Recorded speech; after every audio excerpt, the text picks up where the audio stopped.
tapoter, à partager aussi. Je vais commencer à introduire le sujet, comme je l'ai même déjà annoncé lors du live du mercredi, où j'ai dit que dans la semaine, je devrais recevoir sur ma chaîne YouTube le président de l'ONG Bénin Diaspora Assistance. Il s'agit de Meda Koudébi. Donc effectivement, on a fait le live et on a fait l'interview et l'intégralité de l'interview est sur ma chaîne YouTube Biafrica Web TV. Vous pouvez trouver le lien dans la bio TikTok. J'ai mis des extraits quand même ici sur la chaîne TikTok aussi que vous pouvez regarder. Donc le rapport porte sur quoi? Le sujet, comme vous le voyez, ça l'indique, on a parlé, j'ai mis un mot qui soit un peu plus modéré ici pour que TikTok ne censure pas le live. Donc, mais on pourrait utiliser des mots beaucoup plus graves que ça. Donc ici, il n'y a pas de dérive au sein de l'armée. Mettons déjà les choses bien au clair ici. Quand on parle de l'armée, c'est pas toute l'armée, c'est, on va dire, quelques brebis galeuses de l'armée, mais il y a des nuances à apporter. Je vais en revenir tantôt. Donc, il s'agit des, comment on va appeler, des exactions au sein de l'armée, des tortures au sein de l'armée, euh, des crimes qui n'ont pas peur de mots, des crimes violents. Les gens se cachent sous le couvert de la lutte contre le terrorisme pour poser des actes qui sont extrêmement graves. Et malheureusement, certains de ces actes ont été posés il y a plus d'un an. Et malgré les alertes de toutes parts, malgré tout ce qui a été dit, apparemment rien ne bouge. Rien ne bouge au niveau déjà de la grande muette, les autorités de l'armée. Rien ne bouge au niveau de la justice aussi. Parce que si vous avez la chance de lire l'intégralité du rapport, c'est un rapport de 26 pages. À l'annexe du rapport, vous allez voir, à l'annexe du rapport, il y a des images. Il y a des images. Donc le rapport est bien, c'est pour vous dire que le rapport est bien documenté. Il y a les dates, il y a des noms et il y a des images. Euh, je vais, pour vous présenter le rapport, je vais peut-être prendre quelques cas pêle-mêle comme ça. Il y a deux conducteurs de Zem qui ont été arrêtés un soir. Ils revenaient, ils allaient euh, ils transportaient de la marchandise pour une dame qui s'appelle Dame Rachidatou. Et ces deux conducteurs de Zem ont été arrêtés par l'armée. L'armée, quelques individus de l'armée, quand même des corps habillés. Et on l'a accusé, ou on l'a soupçonné plutôt, ces deux conducteurs de Zem d'appartenir à des terreaux. Et les gens, ces deux jeunes-là se sont quand même défendus. On dit que non, ils sont que des conducteurs de taxi moto qui sont allés livrer la marchandise pour telle personne. Et on l'a conduit, les militaires ont conduit ces deux jeunes-là pour vérifier l'information, bien sûr, dans la maison de la dame. La dame s'appelle Dame Rachidatou. Et arrivé là-bas, ils ont pu confirmer quand même que effectivement, c'est des gens qui étaient partis livrer. Mais malheureusement, malgré ces évidences, les militaires ont confisqué, par exemple, la marchandise de deux. Les militaires ont fouillé dans la maison de la dame et ont récupéré une somme de 1 million, un peu plus de 1 million 100 000. Et ils sont partis avec ces deux jeunes-là. Jusqu'au moment, ça fait plusieurs mois déjà, jusqu'au moment où moi je vous parle ici, personne n'a plus les traces de ces jeunes-là.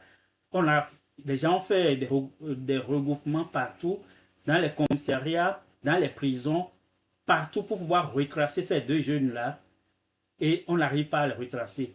La probabilité la plus forte, c'est que ces jeunes-là ont été liquidés. L'argent n'a pas, malgré l'intervention, la famille a requis les services d'un avocat. Malgré ça, malgré les services de l'avocat, l'argent n'a pas été restitué à la dame. Les jeunes n'ont pas été retracés. Ça, c'est un cas isolé. Dans le rapport, on a au moins une vingtaine de cas comme ça, avec les noms de toutes les personnes concernées. On a une vingtaine de cas de disparus. Ce qui fait que dans certaines localités aujourd'hui, on a fait déjà un live ici, on a dit que des villages se vident et puis les gens sont montés pour dire que c'est faux, aucun village ne se vide au nord. Donc, ce qui fait que il y a certains villages aujourd'hui, des villages Peul. Et je vais insister sur ce mot, que ce qui se passe, en tout cas, le rapport a mis l'accent sur vraiment la communauté Peul. Il semblerait que délibérément, l'armée vise cette communauté. Je ne sais pas pour quelle raison, mais tous les éléments, tous les Béninois qui ont été cités appartiennent à cette communauté Peul. Donc ça fait que dans certains campements, dans certaines localités à dominante de cette communauté-là, tous les jeunes de cette communauté ont fui totalement. Donc les gens, le rapport a estimé à près de 65% des jeunes de ces localités-là qui ont fui de peur d'être enlevés par l'armée et d'être enlevés par l'armée et puis les conséquences, on ne sait pas ce qui se passe. Parce qu'on a plusieurs, donc des gens qui ont été enlevés par l'armée et qu'on ne retrouve plus jusqu'à présent, on ne retrouve nulle part jusqu'à présent. D'autres faits assez graves aussi dans le rapport avec image à l'appui que vous pouvez procurer, vous pouvez avoir ce rapport. Si vous voulez avoir le rapport, envoyez-moi, je peux vous transférer le rapport, envoyez-moi un email à biafricawebtv@commercialgmail.com. Je vais vous envoyer le rapport intégral. Je peux vous envoyer. D'autres personnes, toujours de la communauté Peul, ont été arrêtées par l'armée et on veut leur stocker des aveux forcés. On veut les amener à dire qu'ils font partie des terreaux. Et pour cela, on les a amenés dans des camps militaires. Il y a des camps à Kandi, il y a d'autres camps militaires dans la localité. Et ces jeunes-là, on a pris de l'essence qu'on a versé. Moi, j'ai les images, j'ai les noms, j'ai les images. Et j'ai la preuve que ces jeunes ont été, après, transférés dans les hôpitaux. Je connais les noms des hôpitaux, à quel moment et à quelle date. J'ai toutes ces informations-là. Donc, ces jeunes ont été amenés dans des camps militaires, torturés. Torturés comment? C'est qu'on prend de l'essence qu'on verse sur une de leurs cuisses et qu'on l'enflamme. On met le feu. Juste pour amener ces jeunes, juste à dire, oui, nous sommes des terreaux. Et quand ces jeunes refusent de dire qu'ils font partie des terreaux, on les déshabille, on prend leurs vêtements, on va mouiller ces vêtements pour éteindre le feu et on va mettre feu à leur deuxième jambe. Et on a les photos, c'est pour ça que je dis, si vous voulez le rapport, envoyez-moi un email, moi je peux vous transférer le rapport et les images à l'appui. Donc voilà quelques faits qui se passent chez nous. Ah ok, j'avais dit Biafrica Web TV. Ok, je peux vous écrire l'email ici, je vais vous envoyer Biafrica. Je ne sais pas si YouTube, Biafrica Web TV.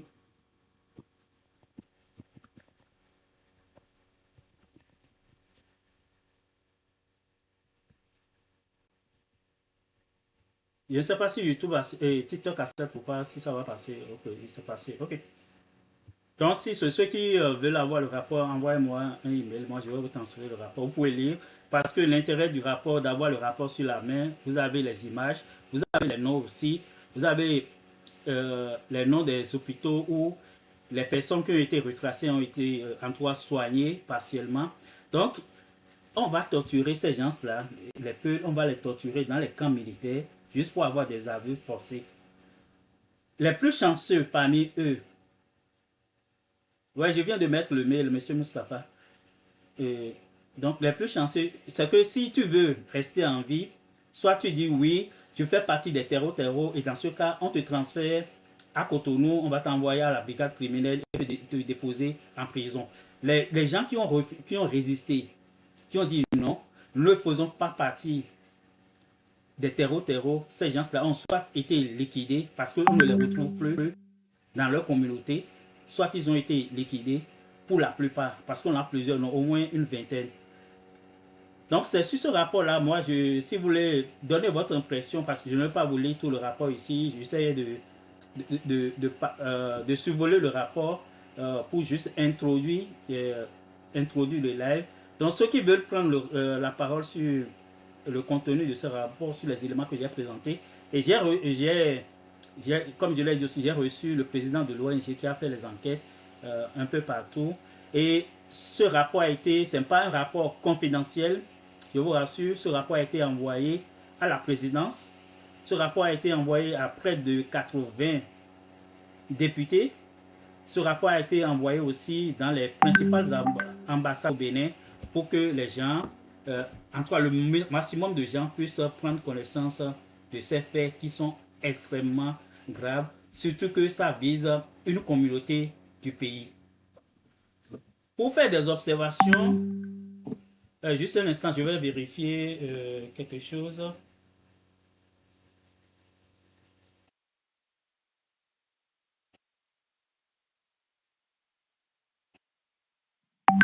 Juste une seconde, donne-moi une seconde parce que j'ai reçu un message.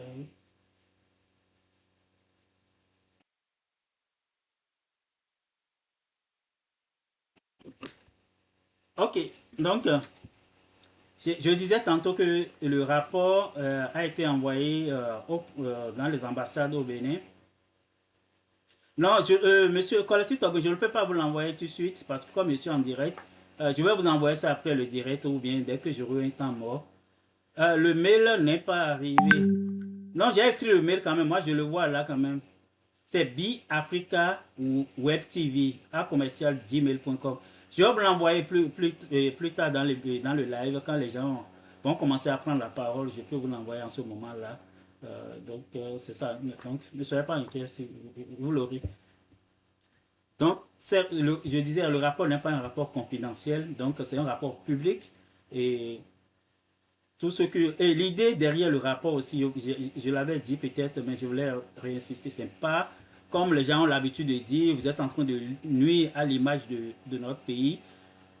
Il y a des faits, quand vous le faites de façon confidentielle, c'est-à-dire si on avait fait le rapport et on envoyait le rapport de façon confidentielle à la présidence, vous savez que rien ne bouge.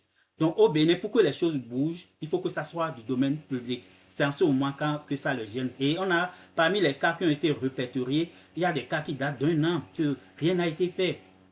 On a même saisi, pas moi, l'ONG, où les parents des victimes ont saisi le procureur spécial. Et jusqu'à présent, le procureur spécial n'a rien dit. Parce qu'on sait qu'il y a dans certains dossiers, le procureur s'auto-saisit de certains dossiers moins graves que ça. Sans rien dire, le procureur dit, va envoyer les armées, va envoyer les forces de sécurité, vous enlever, vous kidnapper. Dans ce même pays, les gens sont montés sur des murs juste pour des paroles, pour des gens qui ont pris la parole contre tel élément. D'accord? Les gens sont montés sur des murs pour aller les kidnapper. On a le général Roundelion, on a aussi Shadrach, Watoede aussi.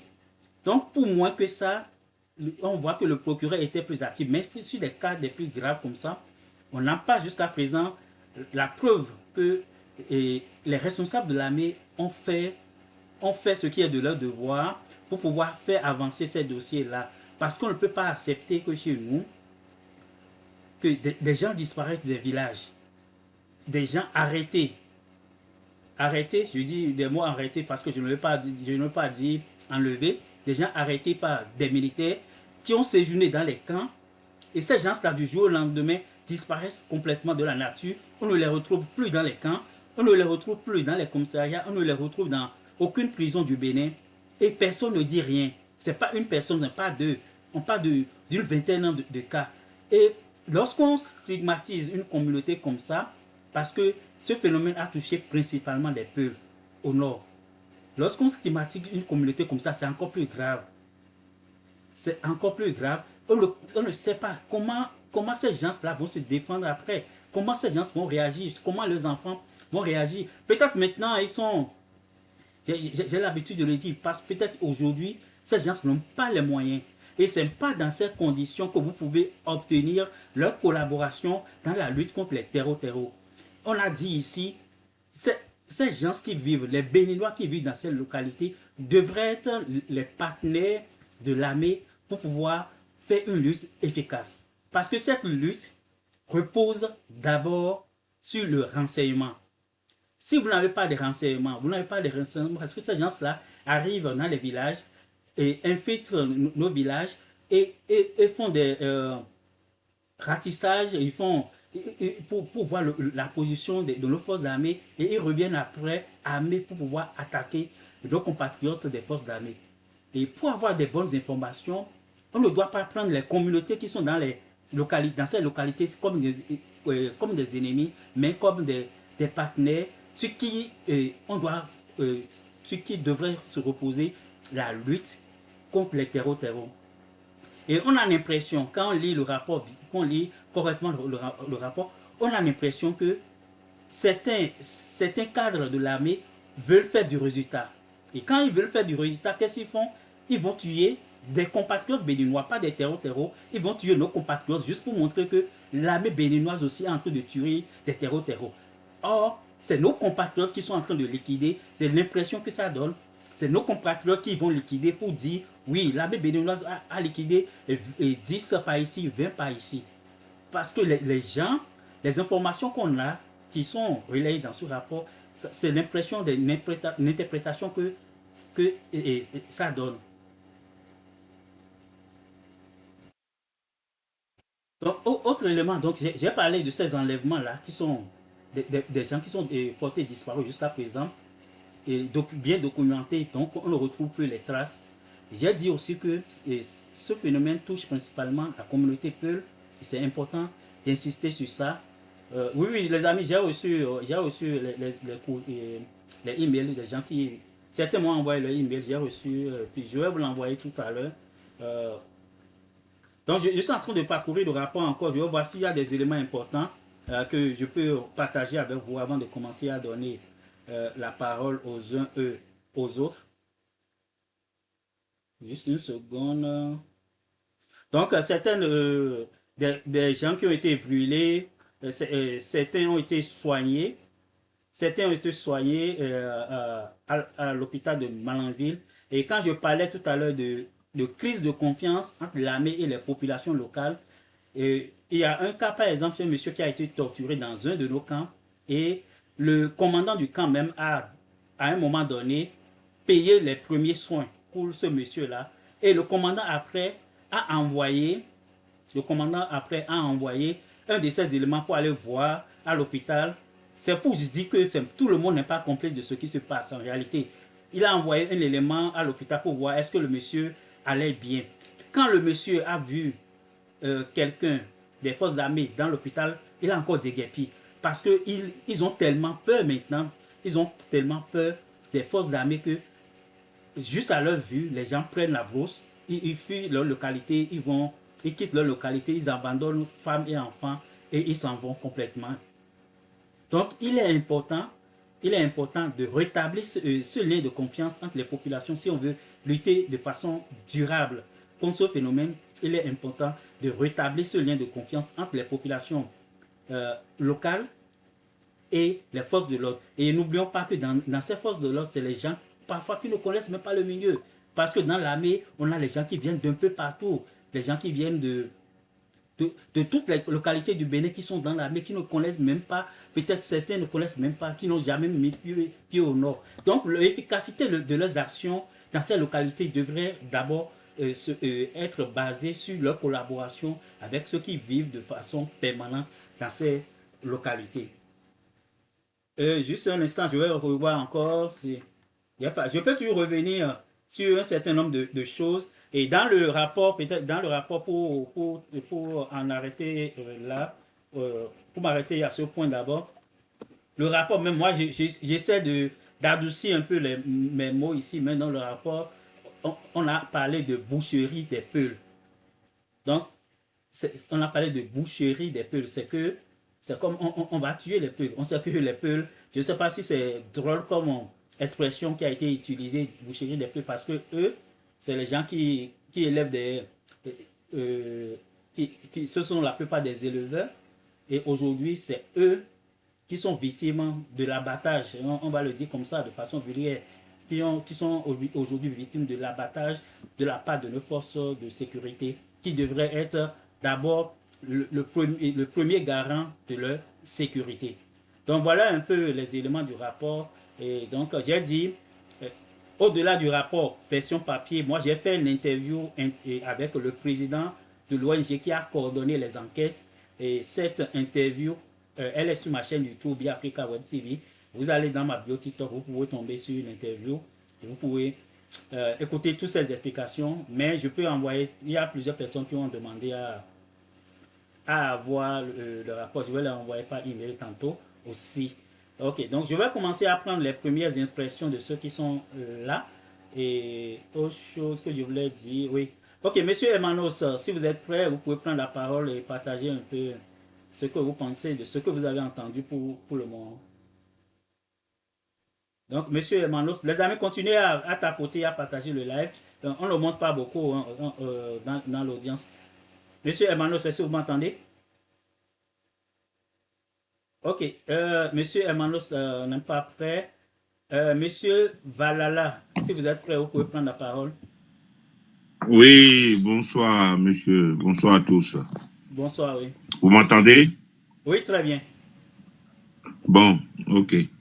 Donc, je suis béninois et ce qui se passe au Bénin m'inquiète beaucoup. J'ai écouté de long en large, j'avais déjà vu sur Facebook cette présentation que j'ai partagée. Maintenant, vous êtes dans l'analyse de la chose, si je comprends bien. Absolument, absolument, oui. Bon, euh, c'est vraiment dommage ce qui se passe en Afrique en général, parce que vous parlez, on parle là d'une communauté qui est éparpillée un peu en Afrique, hein, de l'Afrique de l'Ouest jusqu'à l'Éthiopie, d'accord? Selon l'historique des choses. Hein. Ils sont utilisés. D'abord, j'aimerais dire ici que nous savons tous que pendant les 10 ans de Talon, cette communauté a eu à faire certaines sorties du banditisme, on va dire, parce que voilà, à l'époque, on n'utilisait pas le terme terroriste, hein, du banditisme un peu partout. On est au courant de certaines choses. J'espère que vous êtes au courant.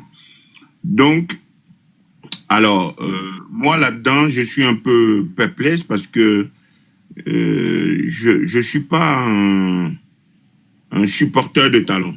Je suis un soutien. J'ai été un soutien jusqu'à l'année dernière hein, de Talon, mais j'ai commencé à m'inquiéter très longtemps hein, que ça part en couille, ça part en cacahuète, si j'ose dire. Et puis la dernière fois, le poignard dans le dos à l'histoire hein, de notre peuple, de notre culture, de nos aïeux qu'il a fait. Là, c'est plus que le divorce, parce que c'est inacceptable. Bon, voilà, c'est juste pour vous dire à peu près qui vient vous parler. Maintenant, revenons à la situation que dénonce, parce qu'il faut aussi dire que Talon, depuis qu'il est au pouvoir, on a des problèmes avec les 4 frontières qu'on a. Le paradoxe est là. C'est-à-dire le problème est là, c'est un problématique qu'on ne comprend pas. Jamais un pays, en tout cas, jamais un président, vu les nombreux présidents, les 10 coups d'État qu'on a eu au consort, hein, on a eu, à part le Nigeria qui fermait ses frontières, c'était toujours loyaux, hein, mais on a eu, avec Talon, les 4 frontières, on a eu des problèmes. Donc, ce monsieur que personne ne sait qu'est-ce qui s'est passé pour qu'il se retrouve au pouvoir est en train de semer une graine et lui, il se remplit les banques, ses entreprises et c'est là. C'est notre histoire, c'est notre... nous allons le payer très cher tôt ou tard. Parce que ce que vous nous expliquez là par rapport à cette communauté, c'est-à-dire que moi, je ne crois pas simplement qu'on essaye de les faire parler, les faire parler pour dire qu'ils sont terroristes. Vu les revendications des 2 pays du Nord, par rapport à la position du Bénin, que vous savez qu'ils ont dénoncé, mais qui mieux que les Peuls qu'on peut envoyer de l'autre côté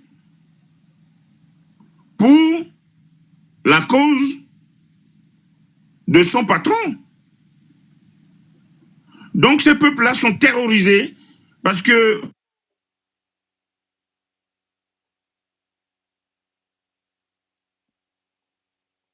Vous m'entendez? Oui, oui, c'est revenu maintenant, c'est bon. Ça a coupé quelques secondes, oui. Voilà. Quelqu'un m'avait appelé en temps, donc j'ai coupé. Donc, Okay, au départ, ils ont peut-être marché dans le coup, mais là-bas, c'est pas facile de gérer. Parce que les autres, ils rigolent pas. Donc, vous avez parlé du fait que... Moi, je vous ai écouté attentivement, j'ai analysé les faits par rapport à tout ce que j'ai déjà emmagasiné. Je crois que ce peuple, cette communauté est semblable à la communauté de l'autre côté et les mieux engagés dans le processus du terrorisme là-bas. Donc, c'est ceux-là qu'on pouvait envoyer de force là-bas. Voilà pourquoi ils fuient. Alors, certainement pourquoi ils fuient leur village, ils lèvent femmes et enfants, ils s'en vont. Parce que quand ils vont là-bas, ce qu'on leur dit et ce qui se passe, parce que c'est tout un chimie biblique, hein, d'accord? Ce qu'on leur dit et ce qui se passe, réellement sur le terrain, c'est pas la même. On a tous vu les vidéos de comment les autres les deux pays du Nord se défendent. Et il n'y a pas de cadeau, hein. Nous le savons tous. Donc ces peuples-là, à un moment donné, ils ont compris qu'ils vont au casse-pipe pour des raisons qui n'ont ni nationales, ni régionales, ni d'ethnie, ni de quoi que ce soit. Ils vont tout simplement au casse-pipe. Donc, c'est vraiment dommage qu'on en arrive là, parce que ce peuple fait partie de notre peuple. Nous sommes plusieurs peuples en formant le Dahomey, nous sommes plusieurs peuples. Ça fait des dizaines d'années, des milliers d'années qu'on échange ensemble, qu'on vit ensemble. Même si le cas des Peuls est un peu particulier, mais c'est un peuple qu'on a appris à connaître, à fréquenter. J'ai pratiquement grandi au Nord. Je ne suis pas né au Nord, mais j'ai vécu au moins 5 ans à Parakou dans mon enfance, parce que ma maman y travaillait. Donc je connais ce peuple-là. Donc vraiment, faisons très attention, parce que avec la politique internationale d'aujourd'hui, ce qui se passe un peu partout en Côte d'Ivoire d'ailleurs, parce qu'on a l'impression, quand on compare en Afrique ce qui se passe en Côte d'Ivoire, on a l'impression que c'est la même chose qui essaie de s'installer au Bénin. Et comme par hasard, les deux présidents sont amis, copains, potes, alliances et tout le bazar. Moi, je suis très inquiet pour mon pays. Je suis très, très inquiet pour mon pays parce que le Bénin ne s'est jamais mêlé de ces affaires-là. Aucun président au Bénin n'a joué ce rôle-là que Talon joue. Et il ne peut pas jouer ce rôle-là s'il n'a pas un intérêt personnel.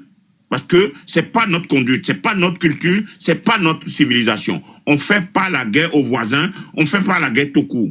On cherche un compromis, on cherche des solutions, on discute, on trouve une solution. On a toujours fait ça avec le Nigeria, qui est plus virulent contre nous.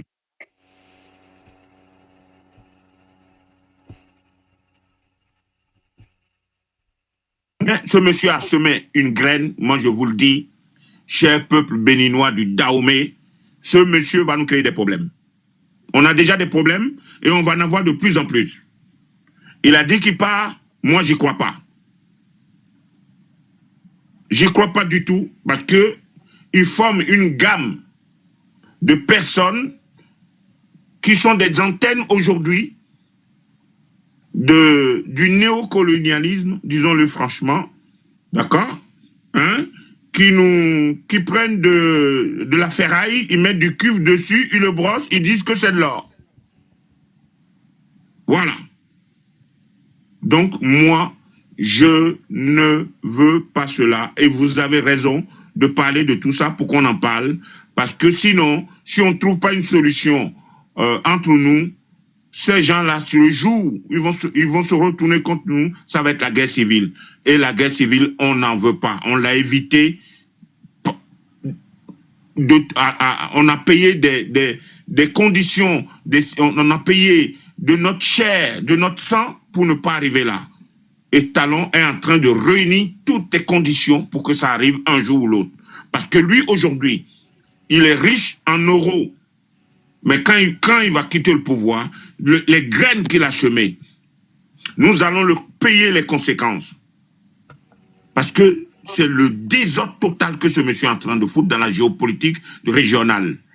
J'aimerais que tout le monde prenne conscience aujourd'hui et ne pas isoler, ne pas dire que les Peuls sont des terroristes. Non, il faut faire très attention à ce que nous faisons, ce que nous disons. Ces peuples-là, ce qui se passe là-bas, nous ne savons peut-être pas tous. Nous ne savons pas tout. Mais moi, j'en suis sûr. Si ces gens-là fuient, comme vous le dites, 65 ou 85% fuient leur territoire, surtout les jeunes, c'est parce qu'il y a une menace. Et la menace, il n'y a aucun peuple, d'accord, qui correspond à la situation des deux pays en haut pour pouvoir satisfaire ses patrons. Moi, je dis les choses. Si ça plaît ou ça plaît pas, c'est pas mon problème. C'est mon pays et j'ai le droit de le défendre. J'ai le droit d'avertir mes compatriotes et je le dis. Je vous remercie pour ça. Je m'arrête là pour l'instant. Je reprends après d'autres personnes. Merci. Ok, merci beaucoup. C'est déjà bien parce que c'est le but de ces échanges-là. Vous avez apporté un regard différent sur la situation. Donc, c'est toujours bon de confronter les idées pour qu'émerge la lumière. Ok, monsieur Vitavi, vous pouvez prendre la parole. Oui, bien Africa, bonsoir. Monsieur Vitavi, bref, un peu. Oui, ça va. Salut, chers tous. Ok, et bien Africa, et c'est pour la première fois que j'entends des trucs comme ça. Vous savez tous que notre armée, on a une armée républicaine. Une armée républicaine qui depuis des années, depuis des années, a toujours prouvé son professionnalisme. Mais c'est pas aujourd'hui que les gens vont dire des trucs barbares sur nous, notre armée. On ne peut pas accepter cela. Il faut qu'on se dise la vérité. J'ai écouté le monsieur, c'est son opinion, mais je pense que à des moments donnés, on doit faire l'effort d'être patriotique et d'éviter de tenir des propos ou bien de commenter des histoires juste pour mettre de l'huile sur le feu. Ça, non, monsieur, je ne mets pas les l'huile sur le feu. S'il vous plaît, monsieur, ne prenez pas la légère ce qui se passe. J'ai dit, écoutez, monsieur. C'est pas notre armée qui est à la cause, c'est l'idéologie qui est en cause. Alors, ne mélangez pas tout. Vous n'êtes pas plus patriote que moi, croyez-moi. Vous n'êtes pas plus patriote que moi. Je suis nationaliste, d'accord? Et vous ne pouvez pas imaginer, d'accord? Alors, ne mélangez pas l'armée là-dedans. Lorsque vous étiez en train de parler, je n'ai pas pipé mot, je vous ai laissé parler. Monsieur, vous n'étiez pas là, vous venez d'arriver, merci. Quand il va finir, vous pouvez prendre la parole et arrêtez, s'il vous plaît. Ne me faites pas perdre le fil de ce que vous avez dit. Donc, je disais, notre armée, on a une armée professionnelle. Arrêtez de vouloir tenir l'image de notre armée, s'il vous plaît.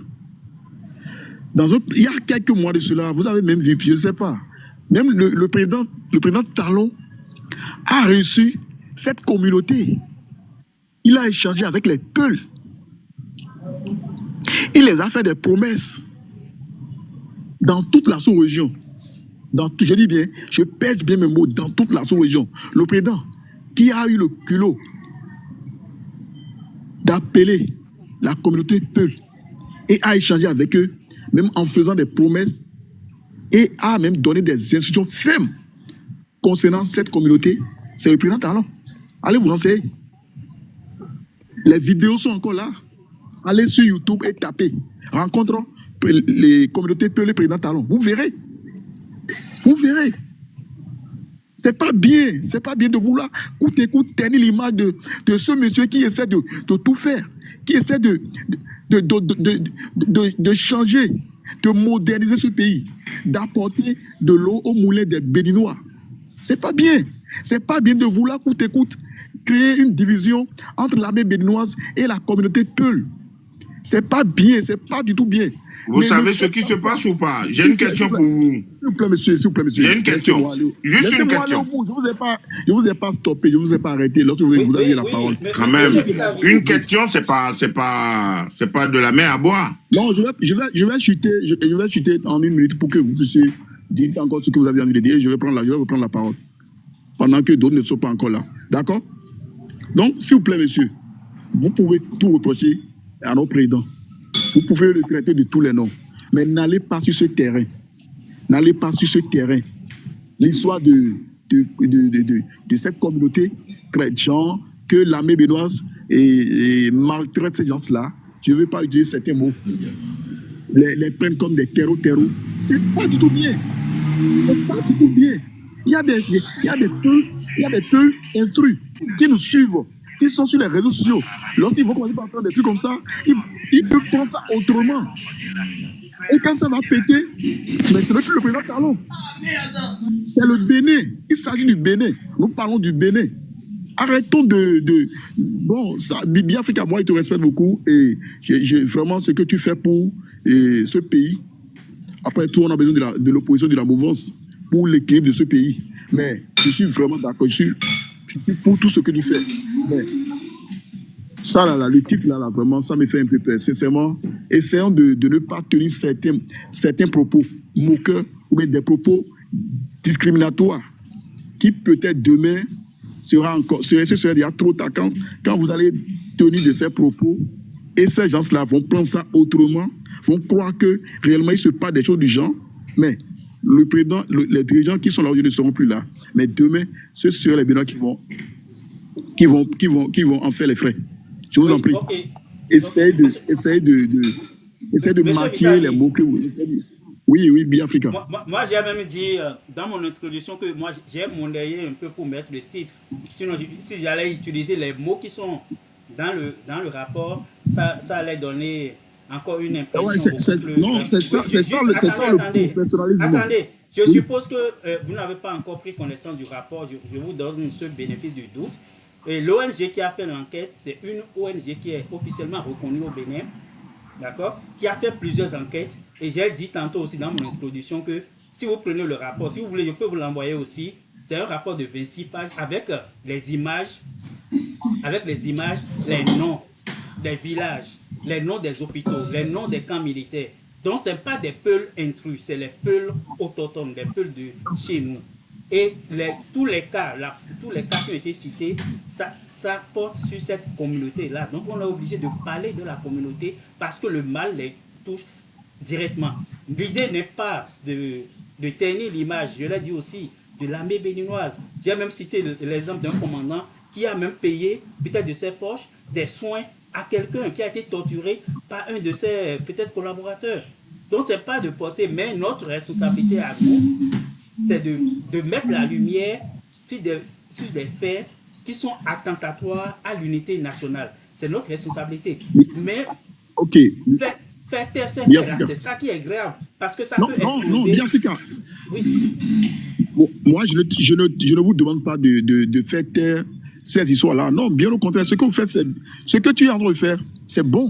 Moi, je suis pour. Mais ce que je voudrais vous faire comprendre, nous tendons déjà vers les élections présidentielles. Nous sommes à quelques mois des élections présidentielles. Et vous savez tous que les ONG, ce qu'ils font dans certains pays, on a vu au Niger, au Mali, au Burkina, même il y a des ONG qui ont été suspendus dans ces pays parce que des ennemis, des apatrides, des gens qui n'aiment pas notre pays peuvent passer par ces gens-là, monter des histoires de toutes pièces, juste pour pouvoir déstabiliser notre pays, juste pour pouvoir ternir l'image de nos dirigeants en faisant. Donc, vraiment, ce n'est pas du tout une bonne chose de vouloir nous faire croire que l'armée béninoise est en train de faire du mal à une communauté. On va permettre l'émotion maintenant. Oui, c'est votre point de vue aussi.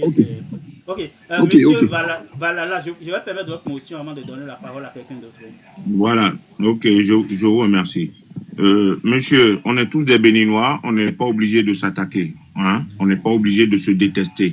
On doit vivre ensemble. Quand j'ai pris la parole, tout ce que j'ai dit, quand vous êtes monté directement juste parce que vous ne parlez que de Patrick Talon. Moi, quand j'ai pris la parole, dès le début, ce peuple, j'ai dit que ce peuple a déjà intervenu dans des histoires de banditisme. Il y a même eu un Français qui a été tué dans son 4x4. Merde, je dis des mots qu'il ne faut pas dire, peut-être qu'il a été déjà dans son 4x4, hein, pas loin de Cotonou. Vous êtes au courant, bien sûr. Bon, de banditisme, il y en a dans tous les peuples. D'accord? Hein? Donc, j'ai commencé par là. Maintenant, j'ai fini par l'analyse politique, d'accord, de la situation internationale et régionale, d'accord, hein, et l'idéologie principale qui s'implante au niveau de la sous-région. D'accord? Ça, vous ne l'abordez pas. Donc, nous, on est là pour défendre un pays. Nous, on n'est pas là pour défendre une personne. Parce que celui-là va partir. Et vous ne pouvez pas remonter un jour sur ce panel pour nous dire que vous avez tort de le soutenir. Moi, je l'ai soutenu de 2019 jusqu'à 2021. Mais quand j'ai vu les choses, comment les choses se sont dégradées, je me suis retiré. Je ne fais pas la politique, je ne vote jamais. J'ai voté une fois dans ma vie, c'était pour Kérékou, et je ne voterai plus jamais. Parce que j'ai compris ce que c'est que la politique. Maintenant, les innocents n'ont qu'à y goûter aussi, ils comprendront que la politique, c'est autre chose. Maintenant, ne venez pas là pour la personne de Talon. Nous n'avons rien contre lui. Nous ne voulons pas son argent, d'accord, hein? Mais nous devons parler de notre pays, défendre notre pays, voir la tournure que les choses sont en train de faire, et posez-vous la question, pourquoi c'est autant de notre président actuel que l'histoire du terrorisme a pris cette ampleur phénoménale? Ok, d'accord, monsieur. Monsieur, en fait... Donc, tenez compte de tout ce que j'ai dit. Ne prenez pas une partie, d'accord, parce que vous êtes partisan. Non. Là, on est béninois. Parlons du Bénin. Monsieur, oui, je vous écoute, monsieur. En fait, monsieur, comme je le dis tout le temps, d'abord. Juste un instant, Vitavi. Je vais revenir à vous. Oui. Oui. Attendez. D'accord. Et puis, dans votre intervention aussi, ne dites pas systématiquement parce qu'il y a certains compatriotes qui dénoncent certains faits. Vous sortez tout le temps, est-ce qu'il faut être patriote, C'est pas parce non, je ne suis pas contre. Non, je sais. Attendez d'abord. Parce que ce mot-là, ça revient souvent. Chaque fois que quelqu'un dénonce quelque chose, on dit parce qu'il n'est pas patriote ou bien. Il y a certains qui estiment qu'ils sont plus patriotes que d'autres. C'est pas ça. On parle du pays et on parle... Ok, monsieur Guy Chapa, votre caméra est ouverte, hein? Donc faites attention à ce qu'on voit. Ok, je vais permettre à Deja de prendre la parole. Deja, tu peux prendre la parole, oui. Oui, bonsoir, vous allez bien? Oui, ça va, merci beaucoup. Oui, oui. J'ai vu que monsieur le Béninois avait une motion aussi, ou bien c'est correct? Oui, on va revenir à lui tantôt, oui. Ok. Merci beaucoup pour le sujet du jour. Moi, il y avait eu un temps où je m'étais beaucoup informée sur la question du terreau au Bénin. Et donc, le rapport dont vous parlez, je ne l'ai pas lu, donc je ne vais pas vraiment parler de ça. Je sais que vous avez donné quelques éléments dessus. Et bon, je vais dire que moi, ça, c'est venu un peu confirmer les informations que j'avais eues d'autres émissions et d'autres écrits que j'avais lus. Donc, j'ai retenu deux choses. Voilà, sur la question des exactions. Bon, désolé si j'utilise ce mot-là, mais des exactions de l'armée béninoise. Je sais que vous avez déjà fait un disclaimer pour dire qu'on n'est pas en train de remettre en cause toute l'armée béninoise, mais que c'est des dérives qui sont faites et qui ont été documentées, et donc il faut en parler. Donc, c'est pas qu'on est en train de dire que l'armée béninoise est mauvaise. Donc, sur cette question-là, moi, il y avait déjà deux éléments qui ont attiré mon attention. J'avais suivi une émission sur Bénin TV qui date du 24 mars 2025 où un colonel de l'armée béninoise était invité. Il est chef d'état-major de la garde nationale. Il a dit deux choses qui m'ont interpellé, moi. Ça semblait passer quand même sur le plateau, mais moi, ça m'a interpellé. Il a dit le time code, je vais donner le time code au cas où les gens voudront aller regarder. 12-20, sur la vidéo, je vais lire ce qu'il a dit rapidement, si vous permettez. Laissez-moi juste retrouver ça. Pardon, voilà, au niveau de 12-20, il a dit: il y a plein de gens qui passent par des chemins détournés, par des pistes qui rentrent dans les parcs ou par les points de passage au niveau du Mékrou, qui constituent la frontière entre le Burkina et le Bénin, Mais malheureusement, beaucoup d'entre eux... Il y a quelqu'un qui fait du bruit. Allô? Ok, oui, j'essaie de fermer le micro. Oui. Donc, je continue. Mais malheureusement, beaucoup d'entre eux tombent sous peut-être les balles des soldats parce que de nuit, lorsqu'ils passent, on ne peut pas faire la différence entre un terroriste, un ravitailleur de terroristes ou un citoyen lambda, étant donné que la zone de prédilection d'action des terroristes, c'est ce chemin-là et qu'il y a de la complicité au sein de la population. Donc, il vient de dire que les soldats peuvent tirer sur des gens qui passent une route de nuit.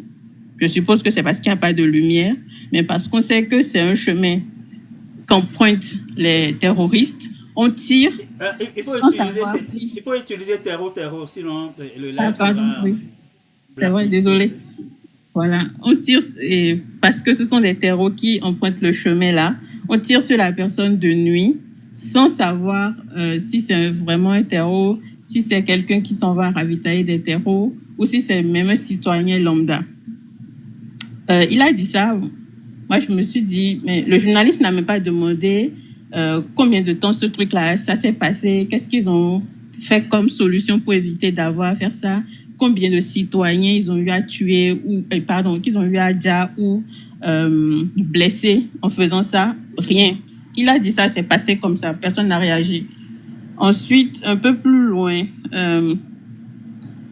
au 22-37, je donne les time codes sur la vidéo, mais je lis la transcription plutôt. Voilà, au 22-37, il dit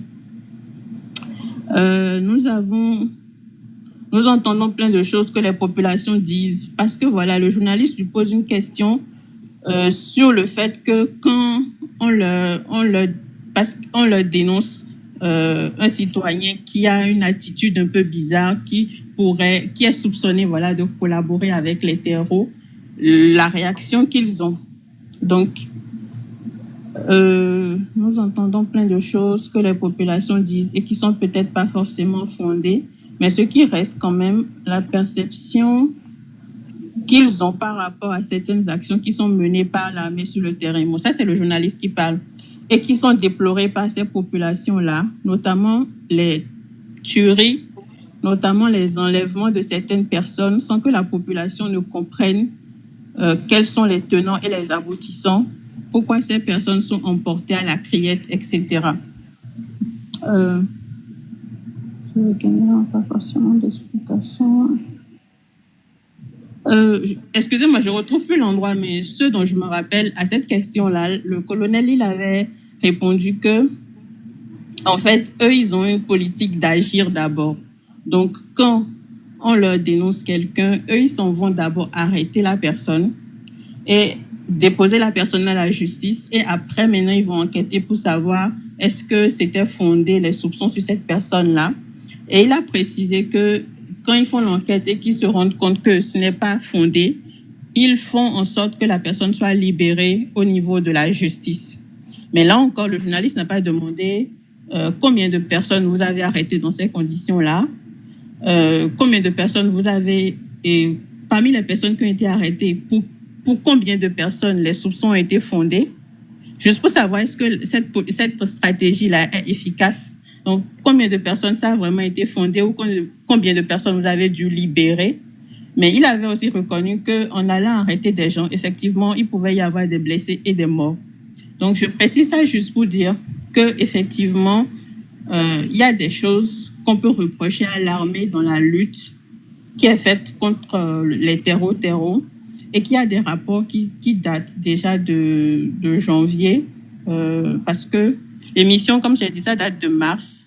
Ils ont fait l'émission à la suite d'une lettre qui a été faite par un think tank qui s'appelle le Timbuktu Institute. Ils avaient fait une lettre d'observatoire qui est titrée Terrorisme au Bénin, terrorisme au nord du Bénin, éviter une crise sécuritaire à Banikwara. Ça datait de mars 2025. Donc, voilà pour la question de l'armée. Maintenant, sur la question des Peuls, là aussi, c'est pas la première fois que j'en entends parler. Et ce n'est pas que au Bénin. J'ai aussi vu des vidéos qui parlaient de l'armée malienne ou de l'armée burkinabé. Je ne sais plus c'est quelle armée où ça avait été aussi évoqué qu'il y avait des exactions particulières envers les populations Peuls. Donc, ce que j'ai compris de ça, c'est parce que les Peuls, étant donné que ce sont des populations nomades, majoritairement musulmanes et qui vivent énormément en communauté, ben, ça facilite en fait le fait que déjà, ils sont facilement peut-être, recrutables par les organisations criminelles terreau là, à cause de la radicalisation islamique, mais aussi à cause de la précarité économique. Il y a plein de facteurs comme ça qui rendent en fait les populations Peuls facilement recrutables, en tout cas un peu plus vulnérables à ce que peut faire les organisations terreau pour le recrutement. Mais justement, les gouvernements dans la lutte anti-terreau, ben, pas seulement les gouvernements, même les peuples aussi, on peut facilement stigmatiser cette population-là. J'avais lu aussi un rapport qui était du CIAF, je crois que ça s'appelle, c'est une sorte de think tank béninois là. Le rapport date de 2022. Ils ont fait une enquête sur 2 ans et ils se sont concentrés sur les zones du Nord, notamment, je crois, il y a les 4 grands départements du Nord. Et je vais juste parcourir rapidement pour vous dire ce qu'ils avaient déjà remarqué dans leur rapport. Il y a un interview d'un chef de village à Ifangni le 17 septembre et il dit « Le terrorisme ne va pas prospérer au sud parce que les gens d'ici veulent vivre leur vie et n'acceptent pas de mourir aussi bêtement. Il faut être bougnoul pour se donner à ces choses. Ici, on ne peut pas recruter les populations. Au nord, on se laisse aller plus facilement au risque. Pour leur dignité, ils peuvent s'empoisonner. Ici, ce n'est pas le cas. » Et dans le rapport, ils ajoutent, de ce fait, le chef de village et les interviewés partagent l'opinion que les citoyens du Sud Bénin sont moins exposés au risque de recrutement des groupes terroristes que ceux du Nord. Il est dit aussi dans le rapport que le groupe de mots le plus souvent prononcé par les personnes interviewées est les Peuls, faisant référence à une communauté ethnique généralement considérée comme nomade et transnationale qui traverse une quinzaine de pays africains. Donc, je ne veux pas trop m'attarder dessus, mais c'est juste pour dire que le fait que la population Peul soit particulièrement stigmatisée dans la lutte anti-terreau, c'est aussi quelque chose qui est documenté pas mal depuis un certain nombre d'années aussi. Donc, c'est ce que je veux apporter comme intervention. Merci. Ok, merci beaucoup. Donc, ça montre que le sujet n'est pas nouveau. Donc, il y a d'autres structures, peut-être ONG, d'autres structures qui ont déjà fait des enquêtes similaires sur ces genres de faits que nous dénonçons aujourd'hui. Ok, le béninois, vous pouvez prendre la parole. Le béninois, le micro est fermé. Ok. S'il n'a pas prêt, je vais permettre à M. Guy Chafa de prendre la parole. Monsieur Guy Chafa, si vous m'entendez.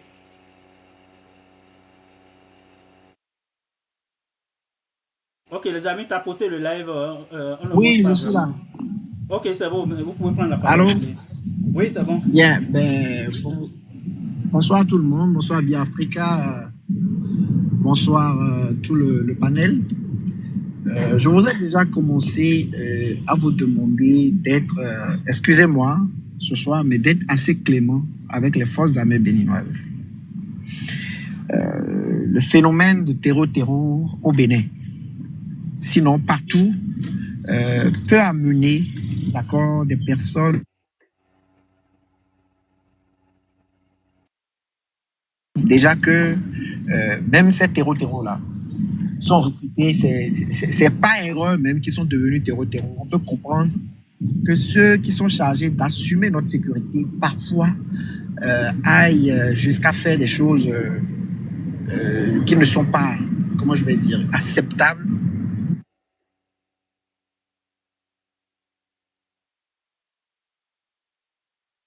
pour cela. Parce que, vous savez, excusez-moi, j'ai reçu un appel que j'ai renvoyé. Donc, aussi banal que cela puisse être. Vous me recevez, j'espère.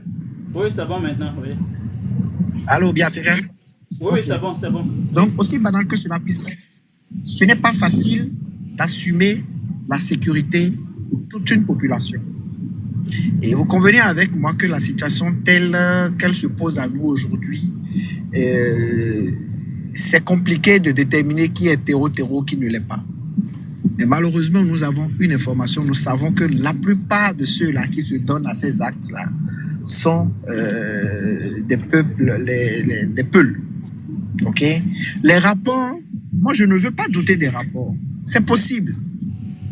Et c'est regrettable. Nous sommes face à une situation tout aussi regrettable. Parce que lorsque vous êtes chez vous, dans votre lit, et que vous apprenez que 70 personnes ont été exterminées dans le Nord, et qu'on montre des images de vos frères massacrés, des soldats, qu'est-ce que ça vous fait? C'est à partir de là que nous devons commencer à réfléchir.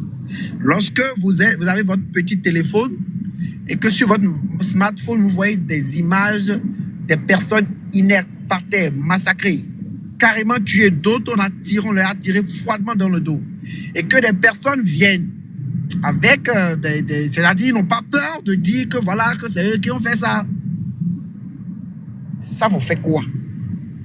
Et quand on vous dit que ceux-là sont des terreaux et qui sont de telle ethnie, quelle est la réaction que vous avez?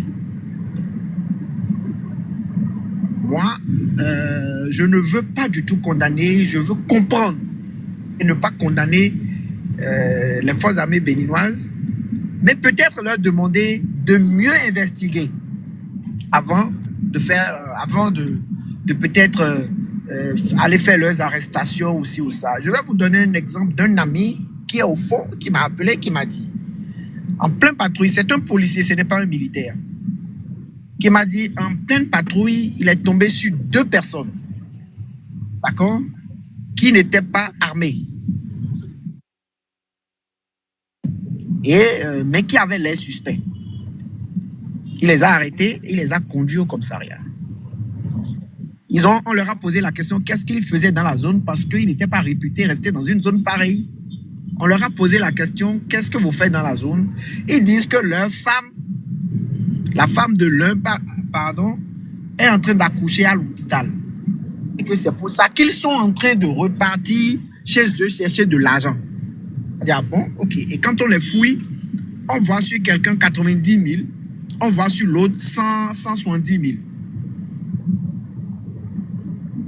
Or, ils avaient l'air tout à fait normal. C'est-à-dire, on ne peut pas... Ils avaient l'air suspects parce qu'ils ont dit que les terreaux ont une manière de peindre leur moto. Et c'est ça qui a attiré l'attention du policier, qui les a arrêtés. Alors, d'investigation en investigation, on découvre l'un à 90, mais la femme qui est à l'hôpital est dans quel hôpital? Ils ne savent pas, ils ont commencé à faire bébé. Et avec une interrogation un peu plus poussée, ils ont révélé qu'il y avait des armes à tel endroit. Quand on est allé fouiller, on a vu les armes. Quand vous tombez sur des informations pareilles, je vous pose la question. Vous n'êtes pas militaire, vous êtes tout simplement civil. Quand vous venez de voir 2 personnes qui avaient l'air tout à fait normales, qu'on a voulu arrêter, dont on peut réclamer effectivement les droits. Mais après quelques investigations, vous découvrez ces informations-là, vous faites quoi? Quelle est votre réaction? Et quelques semaines auparavant, on apprend que des civils avaient été découpés, avaient été égorgés. Vous faites comment? Il faut que nous nous posons les bonnes questions. Le problème, je ne sais pas si vous vous rappelez, le chef de l'État, le président Patrice Talon, avait reçu les dignitaires des Peuls. Il leur avait dit, ce sont en majorité, c'est votre ethnie, c'est les gens de votre ethnie qui se donnent justement à ces genres de choses. Nous le savons. Nous avons des investigations, nous avons dit. Il vous avait dit, il paraît que il n'a pas vraiment été tendre avec eux ce jour-là. Et quelques mois, quelques semaines plus tard, on a des attaques répétées. Qu'est-ce que vous faites? lorsque vous êtes tranquillement à la maison, lorsqu'une femme est à la maison, qu'on l'appelle, qu'on lui dit que son mari qui était au front est décédé parce que tué par un terreau, ou bien dans une attaque de terreau, vous faites quoi? Lorsque vous êtes tranquillement sur votre téléphone et vous voyez l'image de votre mari, l'image de votre frère, l'image de votre père, gisant dans le sang, par terre, et qu'on promène ça dans tous les téléphones, vous allez, téléphone d'amis, ou bien on vous appelle pour dire, vous avez vu telle image? Oui, vous faites quoi quand vous ressentez ça? Ce n'est pas parce que nous sommes contre un gouvernement, ou bien parce que nous sommes opposants, ou bien parce que telle ou telle chose se passe, qu'il faut accepter certaines choses.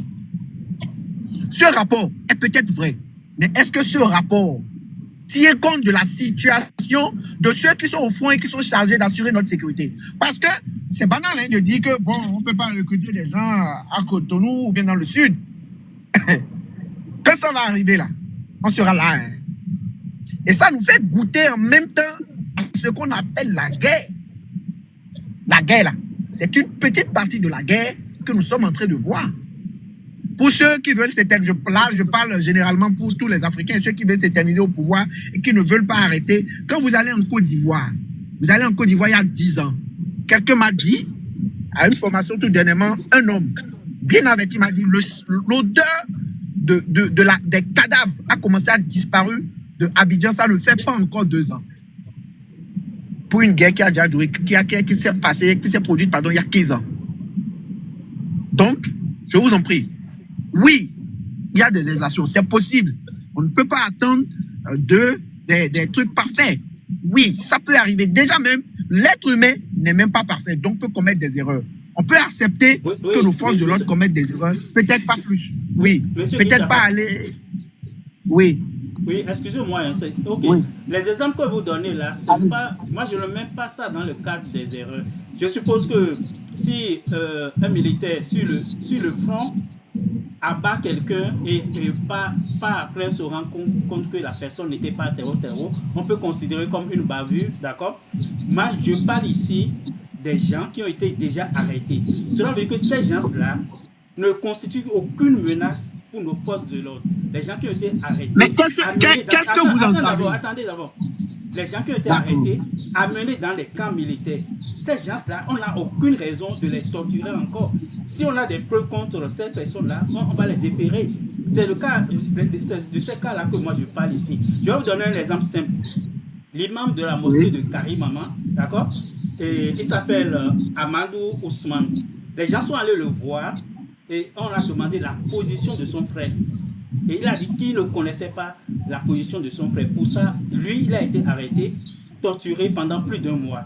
Donc, c'est ces faits-là qu'on est en train de dénoncer.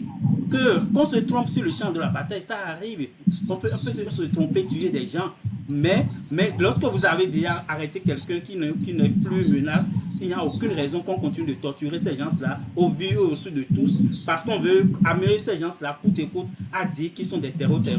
C'est de ça que je parle surtout. Ok, vous pouvez continuer. Je suis d'accord. Je parle de la même chose. À l'exception peut-être que moi, je ne suis pas allé dans ces détails-là. Le rapport que vous citez, ou les rapports, moi, je n'ai pas eu la chance de les lire.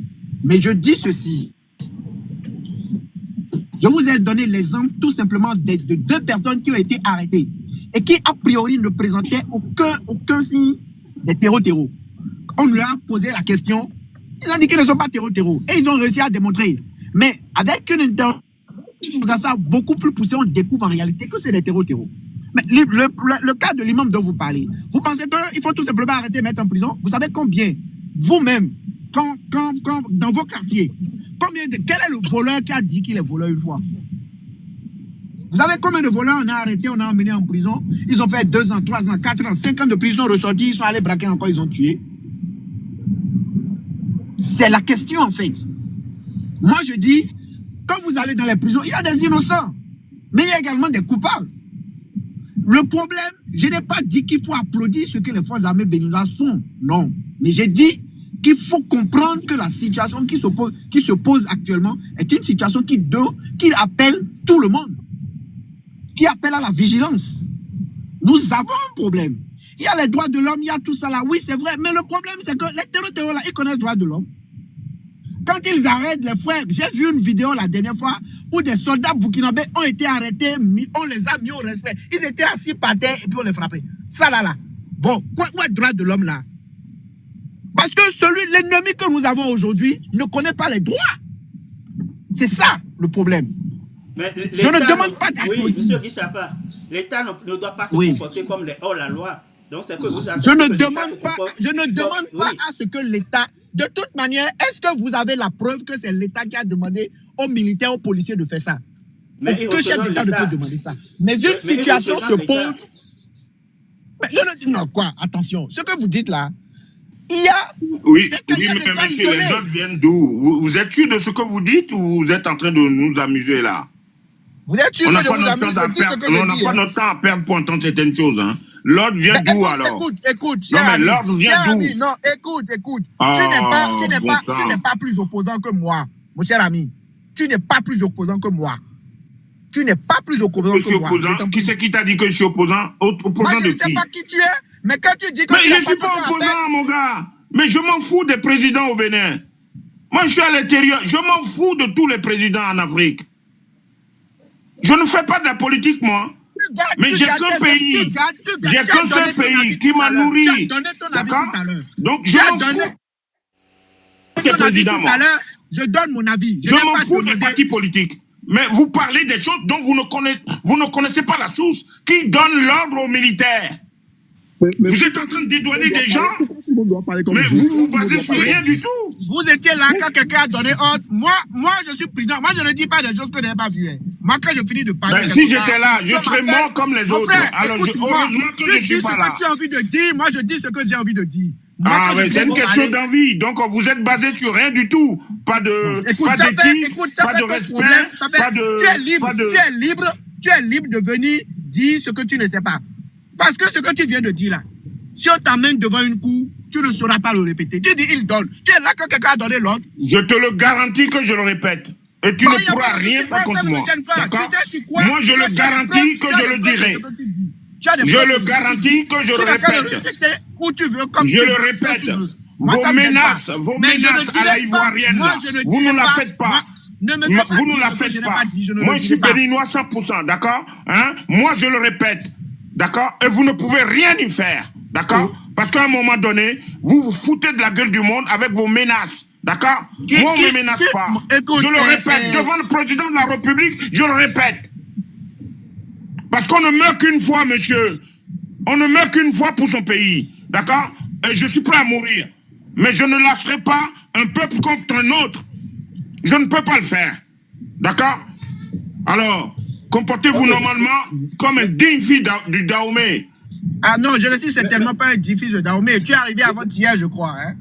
Pour ce que tu racontes là, tu es arrivé avant-hier. Et je t'ai dit tout à l'heure, moi, quand je finis de parler, je me regarde dans un miroir et je suis prêt à répéter tout ce que je dis. Tu as entendu? Différent, certainement. Moi, c'est différent. Oui, bien Africa, je t'écoute. Non, on va vous laisser terminer, oui. En fait, ce que je demande, c'est de comprendre que tout n'est pas parfait au niveau des militaires. Nous pouvons le comprendre. Mais de la même manière, lorsqu'on veut accuser, parce que le travail pour lequel ils sont recrutés, ce pourquoi ils sont sur le terrain, quels que soient les milliards que vous leur donnez, ça ne suffira jamais. C'est des gens... malheureusement ou heureusement, ce sont des personnes qui font le sale boulot pour nous. Et c'est ce sale boulot qu'ils font qui fait que nous sommes en sécurité ici au sud et au nord également. C'est regrettable que le pays soit coupé, qu'on soit au Bénin aujourd'hui et qu'on ne puisse pas aller, qu'on ne puisse pas traverser comme il y a 10 ans, comme il y a 15 ans, tout le Bénin en longueur comme en largeur. C'est dommage. C'est dommage. Mais, à situation exceptionnelle, mesure exceptionnelle. Merci beaucoup. On va permettre, j'ai deux motions pour vous, M. Guichapa. Déjà d'abord, et puis M. Kialine. Après, ça va être le Béninois qui va prendre son temps de parole. Ok, merci. Monsieur Chafa, je comprends bien votre explication et je comprends bien le fait qu'il faut tenir compte du contexte et du danger particulier contre lequel nos forces armées doivent lutter. Mais est-ce que vous acceptez quand même le fait qu'il faut dénoncer quand il y a des dérives et il faut quand même mettre un cadre? Parce qu'au final, on va lutter contre quoi et comment on va lutter efficacement contre ce contre quoi on lutte si on ne peut même pas avoir l'assurance ou bien faire confiance à nos propres forces armées? Je vais encore vous lire un passage de la lettre du Timbuktu Institute. Ils disent: par ailleurs, comme le signalent les habitants, la question de la gestion des complices est lamentable, compte tenu des ordres préétablis. C'est ce que démontrent les témoignages d'un citoyen frustré qui exprime: il suffit d'un rapport sur quelqu'un, c'est terminé, sans enquête plus approfondie. Soit les soldats les tuent, soit ils les amènent à la criette sans issue favorable pendant des années, oubliant qu'il y a toujours des griefs personnels non résolus parmi les populations, qu'elles soient petites ou grandes. Ça, c'est par rapport à l'armée. Donc, je veux dire, même le fait de parler de ça, ce n'est même pas qu'on veut indexer l'armée ou criminaliser l'armée pour quelque chose. C'est même important dans la confiance que la population va avoir en son armée. Souvent, les militaires, quand ils vont à la télé pour parler de cette question-là, ils disent souvent qu'il faut créer la sécurité ensemble, qu'eux seuls ne peuvent pas le faire, qu'il faut qu'ils créent la sécurité avec les populations. Et ils demandent souvent aux populations de participer en leur donnant de l'information. Mais si déjà la population vous craint, comment vous voulez qu'ils viennent encore vers vous pour vous donner de l'information? Ça, c'est un. L'autre chose, c'est que ça va créer du ressentiment pour certains que les terreaux pourront après manipuler et instrumentaliser pour justement monter la population contre l'État, contre l'autorité, contre l'armée. Donc, finalement, qu'est-ce que vous voulez? Qu'est-ce que vous préconisez dans ces cas-là? Qu'on ne dise rien, qu'on laisse faire? Parce que vous avez même dit que l'armée fait notre sale boulot. Donc, on est censé juste cautionner tout ce qui se passe sans rien dire, c'est ça? Ok. Je vais permettre aussi la motion de M. Kialine, mais ce n'est pas encore votre temps de parole, hein, c'est juste la motion. Mais je voulais peut-être appuyer l'exemple ou bien l'exemple de déjà, parce que dans le rapport, on en parle, parce que les gens profitent de cette facilité actuelle de l'armée d'exécuter ou bien de torturer. Donc, si bien que pour deux prétendants qui courent derrière une femme dans la communauté, l'un ira dire à l'armée que l'autre appartient au terreau. Et on vient le prendre et il peut disparaître comme ça. Donc, c'est des faits sur lesquels il faut vraiment insister pour que les gens ne profitent pas de la confusion pour des bavures totalement inutiles. Ok, monsieur Kialine. Oui, excusez-moi, monsieur Kialine, je rajoute ça rapidement. Et c'est vrai que le président a rencontré la communauté Peul, effectivement, et je pense même que les représentants avaient aussi abordé cette question-là de la stigmatisation de la communauté. Mais après ça, qu'est-ce qui s'est passé? Est-ce qu'il y a eu des mesures qui ont été prises? Qu'est-ce que cette rencontre-là a donné concrètement? Est-ce que vous êtes au courant de ça aussi, monsieur Chafa? Merci. Ok, c'est bon. Monsieur Kialine.